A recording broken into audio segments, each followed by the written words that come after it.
Will the Bengals get reinforcements in time for Sunday's matchup against the 3-1 Green Bay Packers?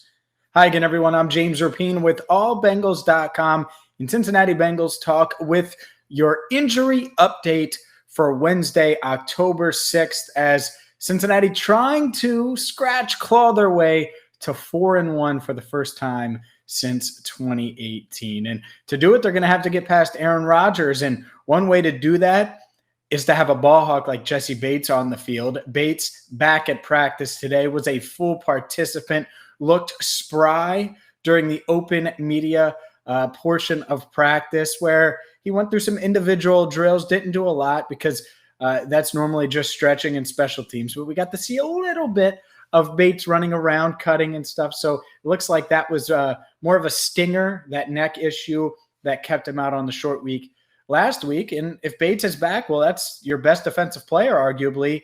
And it certainly makes a difference, especially against someone like Aaron Rodgers. He's not the only defender back. And although Chidobe Awuzie wasn't a full participant, the fact that he was out there in a limited capacity bodes well for his chances of playing this Sunday against the Packers. He looked spry as well, was cutting, running, going through individual drills, twisting his hips as you'd expect a corner to do, and reliant on that. And you didn't know, how it was going to be. The groin injuries can be weeks. They can be a couple of days. And it looks like Awuzie dodged a bullet here and was out there. And, it was a little drizzly, and he wasn't hampered by that at all from the looks of it. Now, limited doesn't mean full. It means he missed out on some of the team stuff, most likely, but certainly bodes well for his chances of playing on Sunday. And speaking of playing on Sunday, the Bengals hoping T. Higgins can get back in action after missing back-to-back games with a shoulder injury. And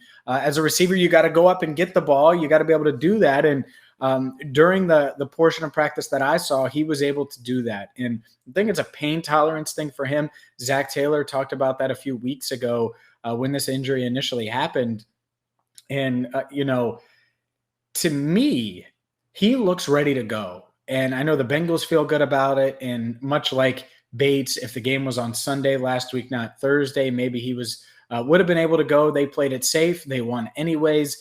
And now it seems like he's going to come back. Unfortunately for the Bengals, Joe Mixon, well, he wasn't participating in practice. He was in sweats on the sideline, working on the stationary bike near the rehab field. We'll see. We'll see with Joe Mixon. I don't have a good feeling about it personally. The Bengals simply say, yeah, we want to see him at full speed by the end of the week. I chatted with Zach Taylor on Wednesday as he spoke with the media, and that's what he told us was, look, as long as he can, by the end of the week, go full speed a little bit, he should be good to go. Now, will he be able to do that?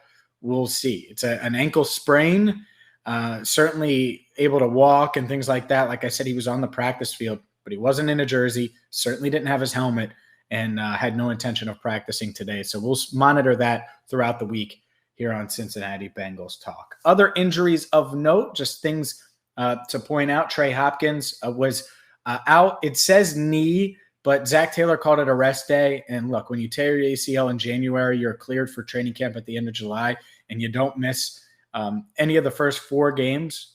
I think that makes sense, resting him. And technically it's his knee, but I think that you just give him a little more rest as he continues to make his way back. I know he's playing, so he's back, but make his way all the way back, which is certainly a progression. Other injuries, Xavier Su'a-Filo out again with a knee. He was on the rehab field, a big brace on that knee working, so I would be surprised if he's active this week. Deontay Smith out with an illness. We'll monitor that.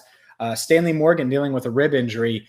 In one sort of serious update that I should have mentioned probably earlier in the video, Larry Ogunjobi dealing with a knee issue, injured it on Thursday night, but he was limited in practice on Wednesday. So that bodes well for him. Mike Thomas limited with an ankle, but plenty of time for him to get ready. And Akeem Davis-Gaither was a full participant, but did suffer a trap injury at some point in Thursday's game. There you go. There's the latest on the Bengals injuries. And, hopefully they can get all these guys back. But even if they can get Higgins, Bates, Awuzie, and Hopkins, obviously you want to see him out there. And I think we'll see him practice on Thursday.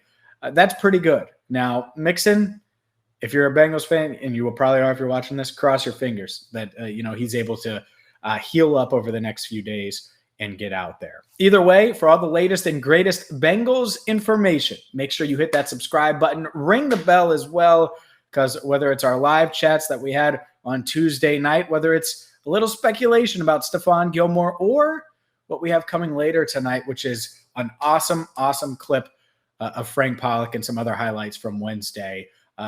You're going to get it all. This is the spot to come to on YouTube if you want Bengals coverage. So welcome. Thank you if you've been here. And if you're just joining us, welcome to the Cincinnati Bengals Talk family. Until later this evening, I'm James Rapien. Thank you so much for watching.